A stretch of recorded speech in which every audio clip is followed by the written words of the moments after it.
नमस्कार, जनवार्तामध्ये आपल्या सर्वांचं स्वागत। सर्वप्रथम पाहूया ठळक बातम्या।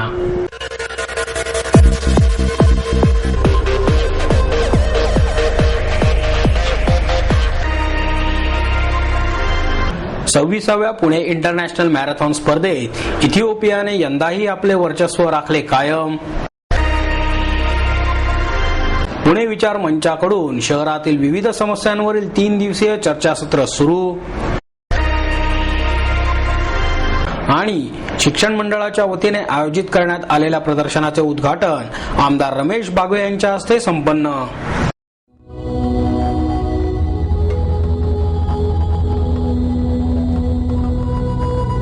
भृगु संहिता से जानिए आपके पिछले जन्म के बारे में, जानिए आपके इस जन्म के बारे में, जानिए आपके अगले जन्म के बारे में।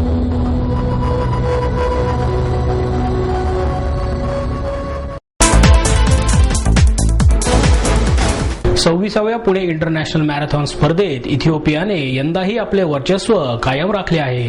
वनमंत्री पतंगराव कदम यांच्या हस्ते स्पर्धेचे उद्घाटन करण्यात आले। यावेळी बाल आणि समाज कल्याण मंत्री वर्षा गायकवाड, महापौर मोहनसिंग राजपाल, पुणे जिल्हा अॅथलेटिक्स संघटनेचे अध्यक्ष अतुल चोरडिया, उपाध्यक्ष अभय छाजेड, संयोजन सचिव प्रल्हाद सावंत आदी उपस्थित होते। अलका चौकातून वनमंत्री कदम यांनी हिरवा झेंडा दाखवल्यावर स्पर्धेला प्रारंभ झाला। सुरुवातीपासूनच इथिओपिया आणि केनियाचे धावपटू आघाडीवर होते। सकाळच्या थंड हवामानामुळे धावपटूंमध्ये उत्साह होता। 16 किलोमीटर पर्यंत केनियाचा कांगोगो, सोलोमन चेवी, ग्लॉगेटाउन हे केनिया आणि इथिओपियाचे धावपटू आघाडीवर होते। केनिया आणि इथिओपियाच्या 25 ते 30 धावपटूंचा जथ्था शेवटपर्यंत आघाडीवर होता। एका लयीत हा जथ्था सिम्बॉयसिस पर्यंत एकत्रित होता। मार्गात काही ठिकाणी खेळाडूंना पाण्याच्या बाटल्या, स्पंज पुरवण्यात आले। या स्पर्धेत भारताच्या एकाही धावपटूला पहिल्या 10 मध्ये स्थान मिळवता आले नाही। अर्ध मॅरेथॉन स्पर्धेत केनियाच्या पावलिना मुटावा हिने 1 तास 12 मिनिट 29 सेकंदात अंतिम रेषा पार करीत अव्वल स्थान मिळवले। दुसऱ्या आणि तिसऱ्या स्थानावर इथिओपिया देशातील खेळाडूंनी बाजी मारली। झेनेब्यू अबे हिने 1 तास 12 मिनिट 55 सेकंद वेळ नोंदवली, तर अल्माझे इशेतू हिने 1 तास 12 मिनिट 66 सेकंदात शर्यत पूर्ण करीत तिसरे स्थान मिळवले। या स्पर्धेत एकाही भारतीय महिला धावपटूला पहिल्या 10 मध्ये स्थान मिळवता आले नाही। स्पर्धेतील विजेत्यांना 25 लाख रुपयांची बक्षिसे देण्यात आली। स्पर्धेचे बक्षीस वितरण आमदार रमेश बागवे यांच्या हस्ते झाले। पुणे विचार मंचाच्या वतीने शहरातील विविध समस्यांवरील 3 दिवसीय चर्चासत्राचे आयोजन करण्यात आले आहे। सोमवार दिनांक 5 डिसेंबर रोजी सकाळी 11 वाजता मुंडवा निवासीकरणाचा निर्णय या विषयावर चर्चासत्र झाले असून यात नगर नियोजन तज्ञ अनिता गोखले बेनिंजर, नगरसेवक उज्ज्वल केसकर आणि सकाळचे सहयोगी संपादक सुनील माळी सहभागी होते। माजी सनदी अधिकारी प्रभाकर करंदीकर कार्यक्रमाच्या अध्यक्षस्थानी होते। मंगळवार दिनांक 6 डिसेंबर रोजी बायोडायव्हर्सिटी पार्क या विषयावर होणाऱ्या चर्चासत्रात महाराष्ट्र टाइम्सच्या पुणे आवृत्तीचे निवासी संपादक पराग करंदीकर, बीडीपीच्या अभ्यासक आणि राष्ट्रवादी काँग्रेसच्या शहराध्यक्षा वंदना चव्हाण सहभागी होणार आहेत। कार्यक्रमाच्या अध्यक्षस्थानी रामचंद्र गोहाडा असणार आहेत। बुधवार दिनांक 7 डिसेंबर रोजी सार्वजनिक वाहतूक व्यवस्था समस्या मेट्रो यावर चर्चासत्र होणार असून यात लोकमतचे संपादक अनंत दीक्षित, परिसरचे रणजित गाडगीळ सहभागी होणार असून ज्येष्ठ पत्रकार आनंद आगाशे कार्यक्रमाच्या अध्यक्षस्थानी असणार आहेत। हे सर्व कार्यक्रम सकाळी 11 वाजता पत्रकार भवन येथे होणार आहेत। वाढत्या शहरीकरणामुळे पुण्यात अनेक समस्या निर्माण झाल्या आहेत। पुण्याच्या उपनगरांच्या विकासासाठी दूरदृष्टीने नियोजन करणे आवश्यक आहे। यासाठी या सर्व विषयांचे विविध पैलू पुणेकरांच्या समोर यावेत, त्यांना यातील निर्णय प्रक्रियेची माहिती व्हावी, यासाठी या उपक्रमाचे आयोजन करण्यात आले आहे, असे गोगावले यांनी सांगितले। नागरीकरणाच्या प्रक्रियेत प्रशासनामध्ये पारदर्शकता आणि विश्वासार्हता जपणे गरजेचे आहे। त्यासाठी नागरिकांनीही शहर कसे चालवले जाते याची कार्यपद्धती समजून घेणे गरजेचे आहे। तसेच प्रशासनामध्ये त्यांचा सकारात्मक सहभागी अपेक्षित आहे। या उद्देशाने विचारमंथनाच्या प्रक्रियेला मंचाच्या माध्यमातून चालना मिळेल, असा विश्वास गोगावले यांनी व्यक्त केला। आपल्याला निवडणुकीचा आणि या विषयाचा काही संदर्भ आहे असं मी मानत नाही। मग मी आपल्या शेळके साहेबांचंच परत एकदा तुम्हाला सगळ्यांना सांगतो, त्यांनी जो प्रश्न विचारला तो की या 3 विषयांचा निवडणुकीशी काही संबंध आहे का, तर नाही। त्याचं कारण असं की निवडणूक प्रक्रिये, आपल्या निर्णय प्रक्रियेमध्ये प्रत्येक पक्षाने आपली भूमिका मांडलेली आहे। त्यामुळे निर्णय प्रक्रियेशी याचा जर संबंध एकदा संपलाय असं जर आपण एका बाजूला गृहीत धरलं तर याच्यामध्ये निवडणूक हा विषय डोळ्यासमोर ठेवून हा विषय केलेला नाही. निवडणूक संपल्यानंतर देखील हा सातत्याने विषय समोर येणार आहे. आपल्याला जर उदाहरणच सांगायचं झालं, पण मी ते पुढचं बोलणं हे संयुक्तिक नाही म्हणून मी मगासपासून टाळत होतो, पण मी आता बोलतो. बीआरटी ही गेल्या वेळेला निवडणुकीच्या आधी अशाच प्रकारे जाहीर झाली. प्रत्यक्षामध्ये बीआरटीचं काय झालं? बीआरटीची योजना देखील निर्णय प्रक्रिया होऊनच पूर्ण केली गेली, परंतु त्याच्यावर सातत्याने नंतरच्या 5 वर्षामध्ये सर्वच ज्या लोकांनी त्याच्या संदर्भामध्ये आपली मतप्रदर्शनं केली, प्रत्यक्षामध्ये आंदोलनं झाली, रस्त्यावर येऊन या संदर्भामधला सगळा आक्रोश हा जनतेने देखील मांडला. त्याचे अनुभव आपले काय आहेत हे देखील आपण प्रत्यक्ष पाहतात. त्यामुळे निर्णय प्रक्रिया आणि विचार मंच किंबहुना विचार प्रक्रिया ही 2 गोष्टी एकमेकाशी फार जवळच्या आहेत असं मी मानत नाही. त्याचं कारण असं की कुठल्याही परिस्थितीमध्ये या माहिती सत्राचं आयोजन हे आम्ही प्रामाणिकपणे केलेलं आहे. आपण देखील ते प्रामाणिकपणेच घ्यावं. याचा निवडणुकीशी कुठलाही संबंध नाही. कारण मी विचार मंचच्या वतीनं मी आपल्याला मगाशी सांगितलं की आम्ही वंदनाताईंना बोलवलेलं आहे, पण त्यांना अभ्यासक या नात्याने बोलवलेलं आहे, एका राजकीय पक्षाच्या अध्यक्ष या नात्याने बोलवलेलं नाही. मी देखील या ठिकाणी या विचार मंचाच्या वतीनं हे फक्त आयोजित करतो आहे. या ठिकाणी माझं कुठेही भाषण नाहीये. याची प्रस्तावना मी कशाकरता करणार आहे की नेमकी याच्या मागची भूमिका काय आहे, या चर्चासत्र किंवा या माहिती सत्रामागची भूमिका काय. मला एकच मुद्दा आपल्याला सांगायचा, याच्यामधली मतमतांतराचा हा विषय नाही. हे बघा, याच्यामध्ये वेगवेगळी मतं असणारी माणसं सुद्धा एकत्रित बोलवली आहेत. त्याचबरोबर याच्यामध्ये काळजी आम्ही एक घेतली आहे की बाबा आम्ही प्रत्येक राजकीय पक्षाच्या प्रतिनिधीला बोलून या ठिकाणी डिबेट करणं असा हा विषय नाहीये. या विषयामध्ये ज्या बाजू आहेत त्या बाजू जनतेपर्यंत आल्या पाहिजेत. म्हणजे बीआरटी याची कशाची होऊ नये ह्या मेट्रो मागचा आमचा हेतू आहे. या सगळ्या गोष्टीमध्ये मेट्रोला विरोध नाहीये. आता मेट्रो एलिव्हेटेड असावी का म्हणजे अंडरग्राऊंड असावी हा विषय याच्यामध्ये आम्ही अंतिम निर्णय केलेला नाही. या विषयासंदर्भामधली तज्ज्ञ मंडळी किंवा तज्ज्ञ मंडळींकडनं माहिती घेऊन बोलणाऱ्या माणसांना आम्ही एकत्रित एका व्यासपीठावर. पुण्यातील पहिला ऐतिहासिक फ्लॅश मॉब इंडिया अगेन्स्ट टेररिझमच्या वतीने सादर करण्यात आला.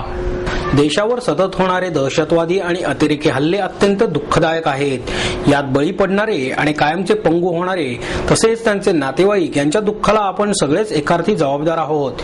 या जबाबदारीच्या भावनेतून इंडिया अगेन्स्ट टेररिझम ही छोटीशी चळवळ कार्यरत आहे. सदर चळवळ ही कुठल्याही जाती, धर्म, पंथ यांच्या विरोधात नसून दहशतवादाच्या विरोधात कार्यरत आहे. आपल्या देशातील सर्वसामान्य जनतेस जागे करणे, अशा हल्ल्यांविरुद्ध लढण्यास मानसिकदृष्ट्या तयार करणे आणि त्यातूनच भारत मातेच्या रक्षणासाठी जनजागृती करून जनतेला एकत्र करणे यासाठी धडपड सुरू आहे. यासाठी फ्लॅश मॉब रॅली काढण्यात आल्याचे सांगण्यात आले.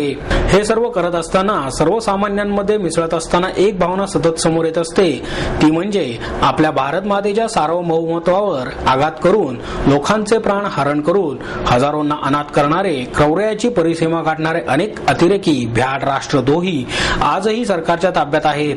त्यांना सन्माननीय न्यायालयाने अपराधानुसार शिक्षा देखील सुनावली आहे. परंतु त्यातील अफजल गुरु सारखे क्रूर दहशतवादी दयेच्या अर्जासारख्या युक्त्यांचा वापर करून अजूनही जिवंत आहेत. अशा भ्याड क्रूर माणसांना केवळ माणुसकीच्या जाणीवेने जिवंत ठेवणे हास्यास्पद असल्याची अनेक जनसामान्यांची भावना आहे.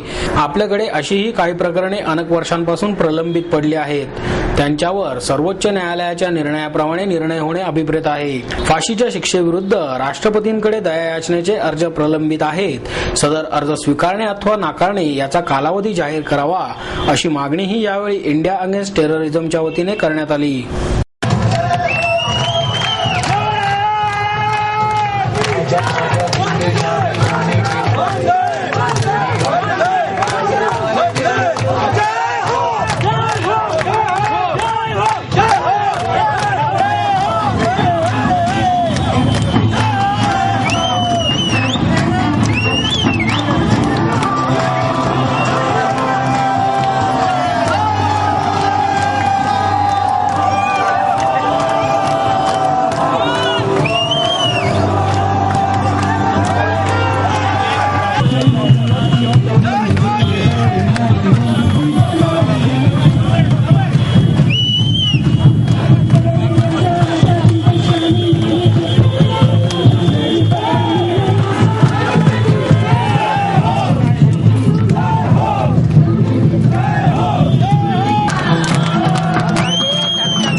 बारे में। जानिए आपके इस जन्म के बारे में।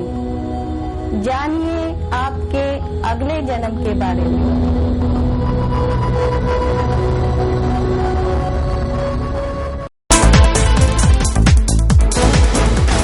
सन 2012ला होणाऱ्या महापालिका निवडणुकांसाठी इच्छुक असणाऱ्या उमेदवारांची महाराष्ट्र नवनिर्माण सेनेच्या वतीने परीक्षा घेण्यात आली।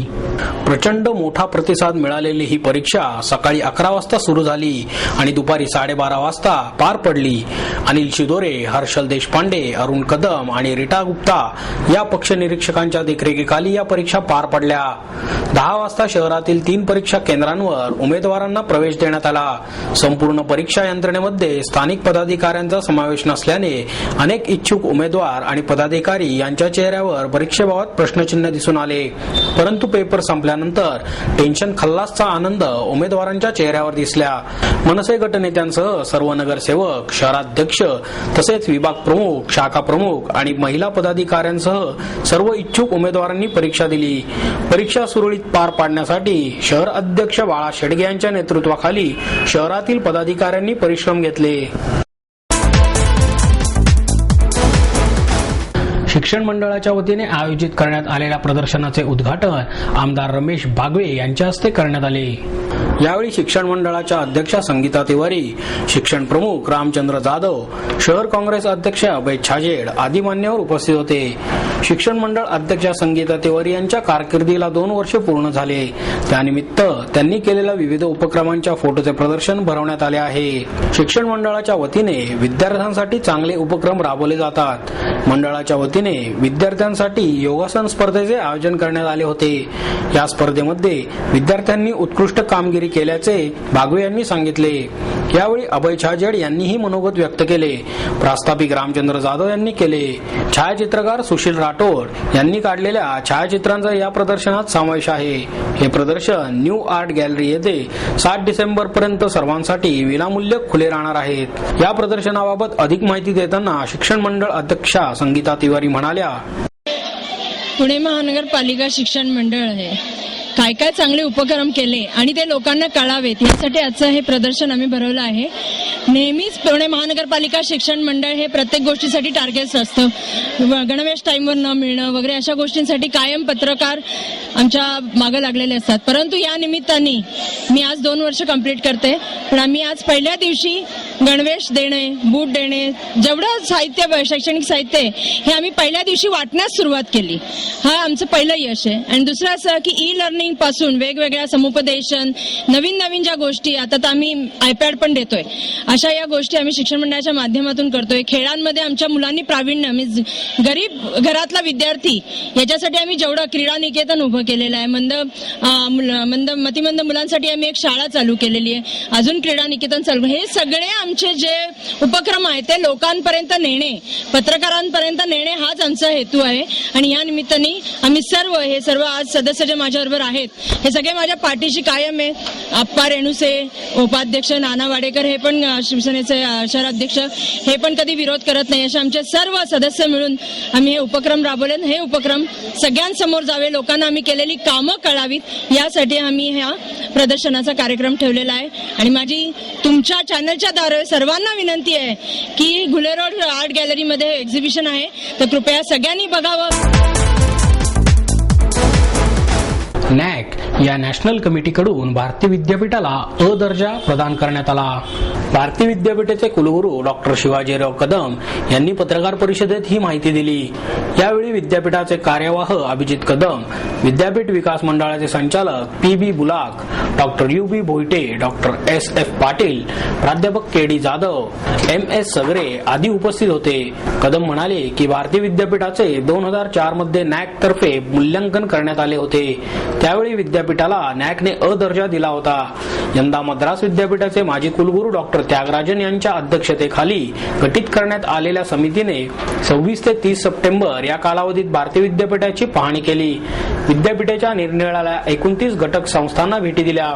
समितीने अध्यापन, संशोधन प्रकल्प, ग्रंथालये, प्रयोगशाळा आदी सोयी सुविधांचे परीक्षण विद्यापीठाला अ दर्जा देण्यात आला आहे। नॅक कडून विद्यापीठाला अ दर्जा मिळाला आहे। मात्र विद्यापीठाने संशोधन कार्यात अधिक लक्ष द्यावे, परदेशी विद्यार्थ्यांसाठी वेगळे वसतिगृह बांधावे आदी सूचना न्याक समितीने केल्या आहेत, असेही कदम यांनी सांगितले.